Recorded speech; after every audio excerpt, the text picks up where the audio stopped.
Une éruption volcanique, une éruption de policiers. Ces deux mots se ressemblent énormément, mais ils ne signifient absolument pas la même chose. Après cette vidéo, vous ne les confondrez plus jamais. Aujourd'hui, découvrons la différence entre éruption et irruption. Deux mots très proches à l'écrit comme à l'oral, mais qui décrivent des situations totalement différentes. L'un est lié à une sortie ou un jaillissement, l'autre à une entrée soudaine. Le mot éruption désigne le jaillissement ou la sortie soudaine de quelque chose qui était contenu. Il est principalement utilisé pour parler des volcans, mais aussi en médecine. Éruption, c'est sortie soudaine ou jaillissement. Le mot irruption désigne l'entrée soudaine, rapide et souvent inattendue d'une personne ou d'un groupe dans un lieu. Irruption, c'est entrée brutale et inattendue. La différence essentielle est que éruption, c'est quelque chose sort. Irruption, c'est quelqu'un entre. Imaginez un volcan.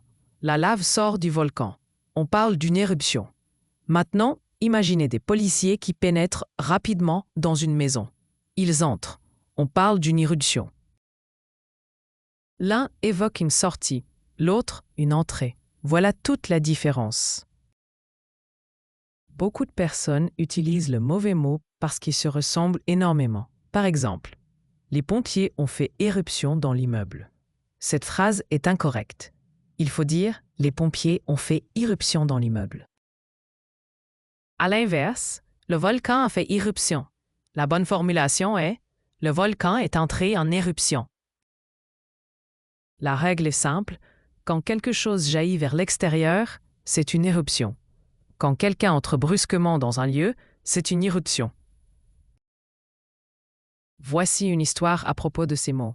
Un matin, les habitants d'un petit village situé au pied d'un volcan entendirent un grondement impressionnant. Quelques secondes plus tard, une immense colonne de fumée s'éleva dans le ciel. Le volcan venait d'entrer en éruption. Les secours furent immédiatement alertés. Quelques minutes plus tard, les pompiers firent irruption dans les maisons pour aider les habitants à évacuer. Le volcan produisait une éruption. Les pompiers faisaient irruption. Deux mots très proches, deux actions complètement différentes. L'un décrit ce qui sort, l'autre décrit ce qui entre. Retenez bien, pour ne plus jamais les confondre, retenez ceci. Éruption commence par « é » comme éjecter.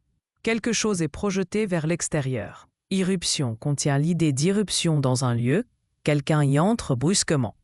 Donc, éruption, c'est une sortie. Irruption, c'est une entrée. Dites-moi, avant cette vidéo, connaissiez-vous réellement la différence entre éruption et irruption? Maintenant, vous connaissez la différence entre éruption et irruption. Abonnez-vous à Intelligence Verbale pour découvrir les mots que tout le monde confond et enrichir votre vocabulaire avec précision et élégance.